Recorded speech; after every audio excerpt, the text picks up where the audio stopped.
Magandang umaga po sa inyong lahat. Purihin ng Panginoon ang ating mensahe ngayong araw na ito.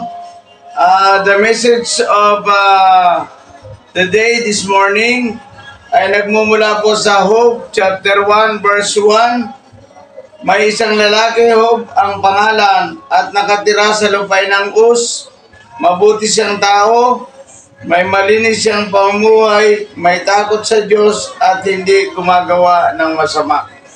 Ito yung katangian ni Job na nagustuhan ng Diyos. Ito po ang katangian ng lingkod ng Panginoon na si Job, at nagustong-gusto ng Diyos ito sa buhay ng tao na ito ay mangyari. Sabi po dito sa 2024 po, dinadalangin ko na tayong lahat ng mga Kristiyano o mga magiging Kristiyano pa ay mamuhay tayo ayon sa kabanalan ng Diyos. Sabi niya dito, malinis ang kanyang pamumuhay, may takot sa Diyos, at hindi gumagawa ng masama. Ito po yung mga katangian ni Job na nagustuhan ng Diyos.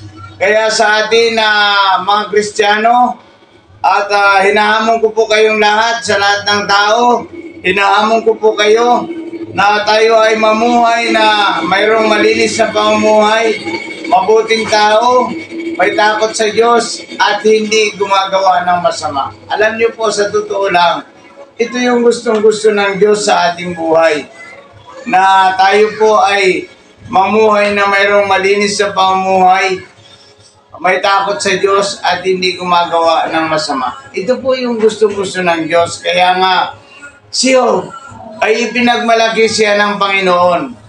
Pinagmalaki siya ng Panginoon dahil si Job ay nakita ng Diyos na siya ay mayroong mabuting pamumuhay, may takot sa Diyos, at hindi gumagawa ng masama. Ito yung mga katangiang gustong-gusto ng Diyos. Ito yung mga katangiang gustong-gustong ihandog natin sa Diyos.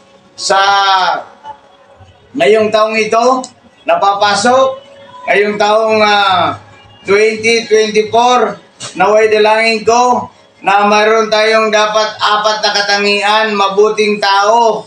Tayo bilang Kristiyano, mayroon tayong mabuting tao, malinis ang ating pamumuhay, may takot sa Diyos, at pang-4, hindi gumagawa ng masama.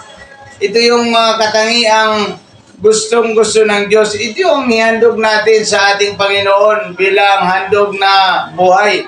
At sa 2024 ay may handog natin ito sa Diyos, na mayroon tayong malinis sa pamumuhay, mabuting tao, may takot sa Diyos, at hindi gumagawa ng masama. Ito ang gusto ng Diyos. Kaya purihin natin ang Panginoon sa umagang ito.